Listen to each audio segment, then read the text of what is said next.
8 coaching hires, okay? Washington Commanders, Dan Quinn. Seattle Seahawks, Mike McDonald.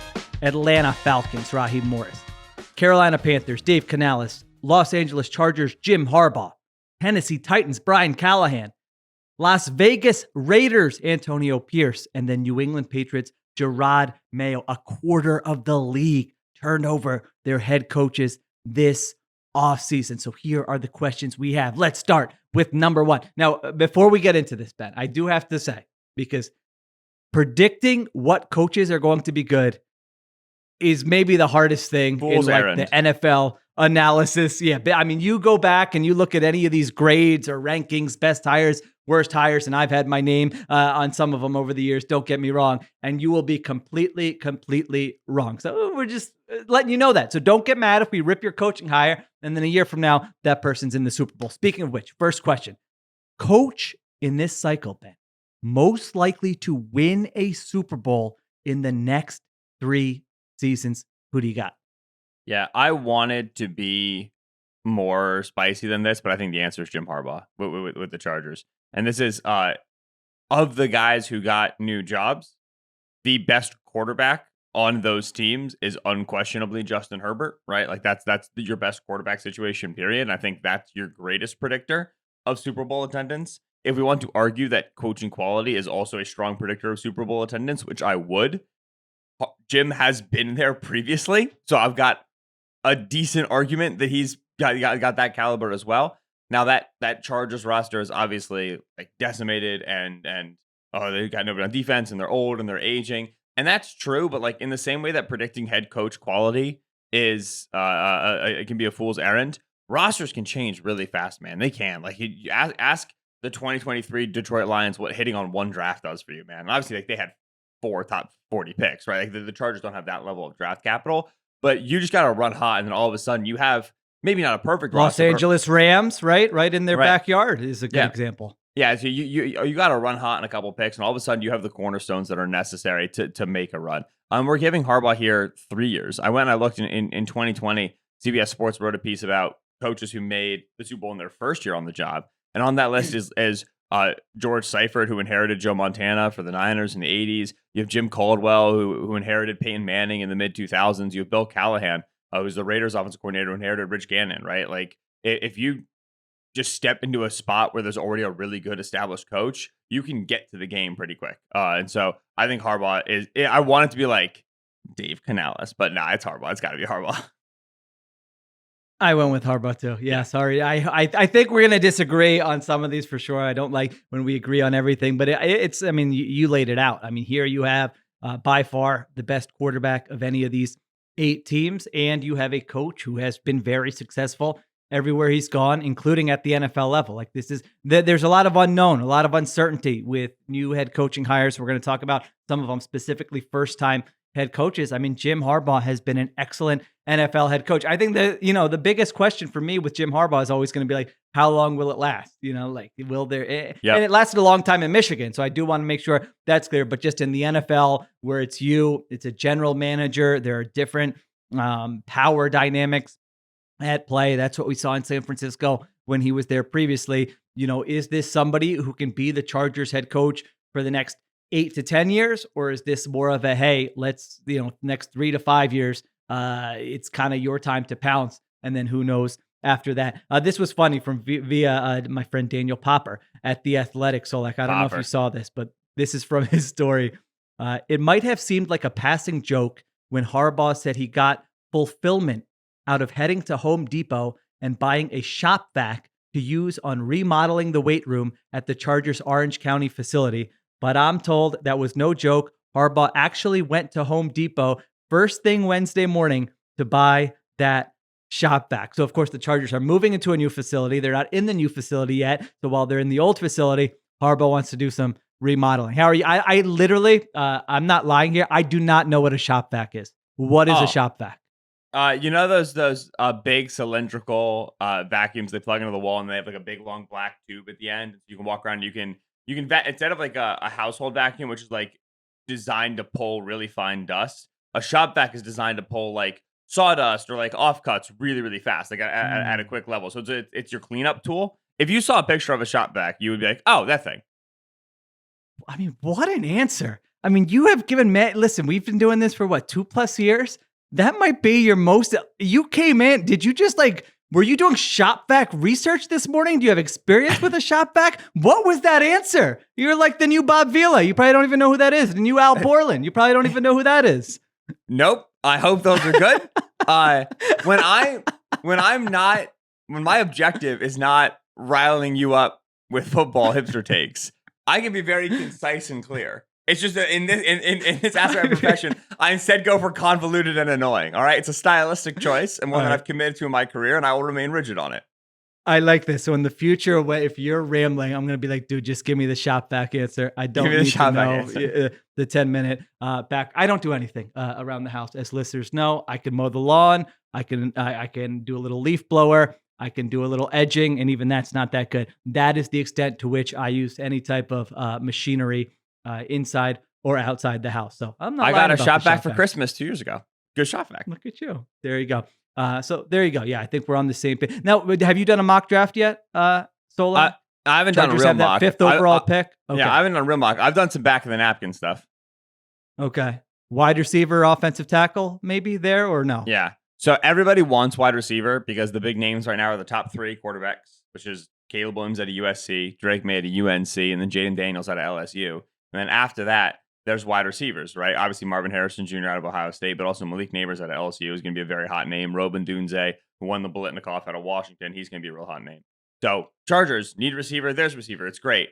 I personally think it should be tackle. Rashawn Slater's great along the left side. That right side of the line has been an issue every single season that Justin Herbert has been playing for the team. It is frustrating.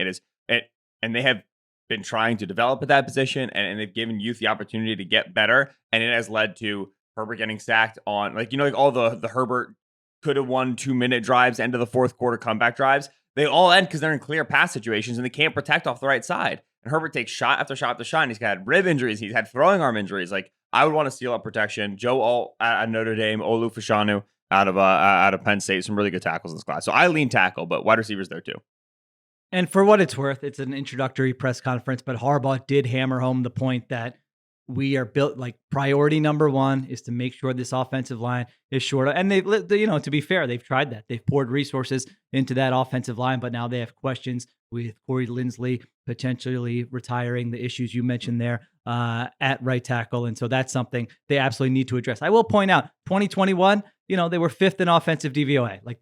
There have been times during this Herbert era. It hasn't happened every year, maybe not to the point that the hype warrants, but they have had a tremendous offense for at least one season since he's been there. That's what they got to get back to. Yep. Like you mentioned, 5th overall pick, 37th overall pick. They have a chance here. It's not, I'm not saying it's going to happen this year, but man, all of a sudden you hit on those, maybe one more draft in 2025. I think they could make the playoffs in 2024, but if we're saying Super Bowl, I think most likely they probably would need one more offseason. You need the injury luck. You need all the stuff that the Chargers typically do not get. So Chargers fans, Eddie, if you're listening here, Eduardo Ocampo, our great, video production, and you're saying, shut your mouth. This isn't going to happen. Stop jinxing us again. I understand it, but I think Harbaugh is the right answer there. Just for fun.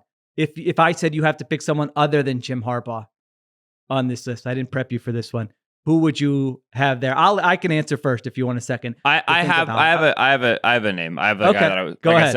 I said I was trying to make it Dave Canales. I don't actually think it's Dave Canales. If I had to guess, I would say it's Mike McDonald with Seattle. Again, going to your quarterback theorem, I think the guy who has the best quarterback right now is Justin Herbert. I think the second best is Geno, and that can change. Obviously Dan Quinn's going to get the second overall pick. Antonio Pierce's Raiders might trade up. Who knows? But right now, I'd say the second best quarterback is Geno. I think that McDonald also showed you in Baltimore, hey, give me a year and a half and I can flip a defense pretty quick. And that's also something that I think is meaningful for the Chargers. Their DC, Harbaugh brought in Jesse Minter, who was the DC in Michigan. I think this was a really good call. Minter is the first branch off of the Mike McDonald tree. And with what you saw with McDonald in Baltimore is he said, hey, give me a good Mike backer. Give me really versatile safeties. I'll figure out corner and edge. Don't worry about it. I'll just get some guys off the street. We'll make this work. Don't worry about that. I need those positions, and then I can make my defense work. And that is, if Minter can follow that blueprint, not only is that very impressive, this defense has been excellent. it's also the sort of thing where it's really hard to go get elite corners, really hard to go get elite edges. It's hard to go find those guys because teams won't let them go. Really good linebackers, you can go get them because teams, that's a lower valued position. Safety, I think, is starting to catch up a little bit, but like, ask the Jets how they got Quincy Williams. They just waited for the Jaguars to cut him and then made him into an all-pro, right? Like, you can personnel-wise actually flip that defense over, I think, pretty quickly. So if Minter's got the McDonald goods, I think that's a big deal for the Chargers, but I think McDonald can be a huge boost to that Seahawks defense fast. I think that defense has talent, and they just weren't deployed super great last season. I wouldn't be surprised if Seattle gets better faster than we expect.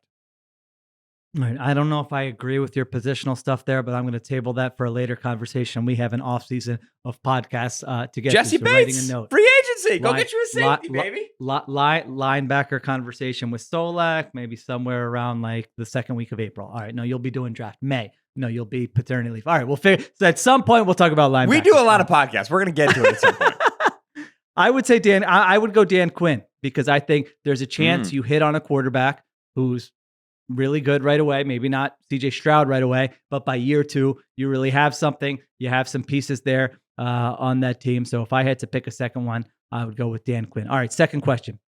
Most likely to be one and done. Again, this is the one that's most likely to be thrown back in our face when this coach ends up being good. But what do you have? Most likely coach where you say he's just lasting 1 year.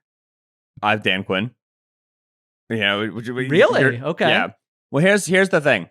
I would be there's a couple of guys who the one and dones are weird. It's very rare to see a young coach get a one and done. Usually, like if he's a first time head coach and he gets a year and it's not great and everything, like, okay, he's building it up. Like, let's let him figure it out. Right? Like usually it's like guys who are retreads, guys who have been around. It's their second opportunity where you bring them in to be like a CEO sort of a type, and immediately the vibes are bad, and that person is one and done. Think Lovie Smith, think David Culley, think Urban Meyer, think Frank Reich, right?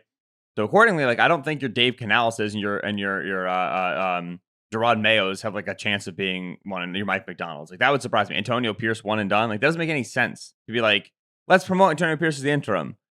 Let's get rid of him this year. Like maybe Pierce if it's like tectonically bad, but with Quinn's been a head coach before, right? Quinn's been here for a long time, and defensively, Quinn was I think really really good the last few seasons for the Cowboys overall. But they're certainly kind of hiring him on a downtrend relative to like an uptrend of the last couple of years. You brought up that second overall pick.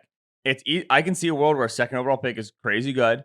Dan Quinn handles the defense. Defense gets a lot better faster. And then the Commanders are a lot more respectable than they were previously. And we're feeling good about the Dan Quinn era. He hires Chip Kelly as his OC, hires some cool OC, and they start doing some good stuff, right? I can also see a world where that second overall pick is good. And that OC is good. But the defensive side of the ball is not what you wanted from Dan Quinn, right? We got to remember, this team traded away their 2 star edge rushers, Montez Sweat to Chicago, Chase Young to the Niners, and is now going to run a Dan Quinn defense? What? I don't know if I like that. This team drafted a corner, top 16, Emmanuel Forbes out of Mississippi State, who could not stay on the field for them. They benched him because of the quality of play. Now going Dan Quinn defense? Well, man coverage? I don't know how I feel about this marriage here. This defensive roster is not equipped to do what Dan Quinn has historically asked his defenses to do. So I also can see worlds where Quinn walks in and the Commanders' defense is like bottom 5 and stays bottom 5. And it's just like clearly a bad unit. There's not a marriage from scheme or talent at all. They're asking guys to do things they're not capable of doing. And meanwhile, Drake May's out there looking good, but fighting an uphill battle and losing games 28-35. And ownership says, shoot, like we have a golden goose here. We have a guy that everybody would love to come coach. Let's make a fast transition, get a really good offensive coach in here. Like, for example, I don't know, pull a name out of a hat. Ben Johnson, who's the guy the Commanders wanted all along. So I think there's some Dan and Quinn one and done worlds.